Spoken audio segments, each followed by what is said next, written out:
Jaap Stam has taken a swipe at his big spending championship rivals by insisting Reading will not try and buy their way to the Premier League.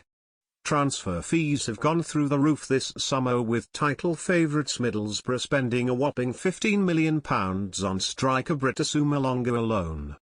In contrast, Reading, beaten playoff finalists last season, have recruited just 3 new players, leading to frustration from their fans. But Manchester United legend Stam said yesterday, "It is unbelievable how the market is.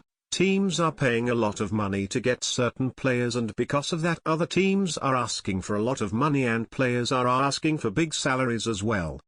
We have spoken about what we can do, and we do not have a budget where we can spend loads of money. We cannot spend 7, 8, 9 million or maybe more on one player. We need to be creative and inventive, but we cannot spend 7, 8, 9 million or maybe more on one player. If you cannot make a difference by buying players, you need to do it a different way. We cannot buy 10 new players. We have not got the luxury of doing that, and it's not really how I am as a manager. I like working with the team to improve players and getting them to play in a certain way and then getting success that way."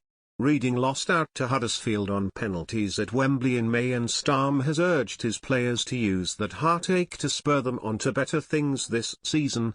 The Dutchman, whose side kick off against QPR on Saturday, said, "In the beginning and for the first couple of weeks after the playoff final, you are still thinking about it. It is always hard, especially when you lose on penalties. Of course you have to learn from it, but I have told the players they need to be proud of what they did last season. After a week or 2 you start thinking about next season. When you talk about defeats, you always talk about the feeling you get and that you don't want that same feeling again.